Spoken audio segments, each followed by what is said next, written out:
Piştî Akademiya Futbolê ya Interê li Diyarbekirê tîmek din a navdar a cîhanî Akademiya Futbolê vekir. Tîma Fransayê ya futbolê Paris Saint-Germain berê xwe da Diyarbekir û dê li gel komek rahênerên profesyonal perwerdehiya futbolê bide. Di Akademiya Futbolê ya Paris Saint-Germainê de dê xwendekarên temenê wan navbera sisê û nozdeyê de waneyên futbolê bistînin. Xwendekarên ku di Akademiya Futbolê ya Paris Saint-Germain ya Diyarbekir de derketin rahênana yekem bi kelecan bûn û keyfxweş bûn tîmek navdara cîhanî berê xwe daye Diyarbekir. Ez vê derê pir hez dikim. Ez dibêjim futbolcu bibim. Mesela taxim a mezin re bilêzim.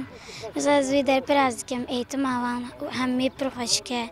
Ez pir hez dikim vê derê. Mesela ez dixwazim înat me dibêjim ji xwe re taxima a mezin re bilêzim. Ez vê derê tim. Mesela ez nizanîbûm topê lêxim. Ama na hemî zane. Ez pir kêfxweşim, xwecayê me baş in, antrenmanê me xweş in. Xwecayê me pir xweş mer dibin yanî antrenmanê me ji pir li me tê yanî hedefa me Paris Saint-Germain bilîzin. Real Madrid, Galatasaray yanî em gere pir bişoxli siba merva taximana.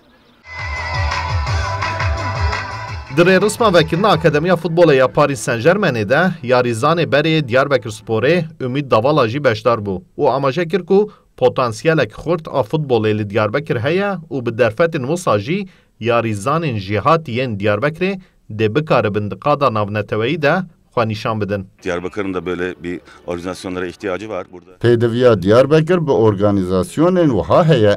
Ez jî di sala 1996 da li Diyarbekirê di tîma Diyarbekirsporê de dilêstim û paşê min derfet dît ji vê derê biçim Galatasaray û paşê jî çûm Avrupayê. Derfetên wisa girîngin û bi xebatên wisa gelek yarizanên jêhatî dê werin kevşkirên.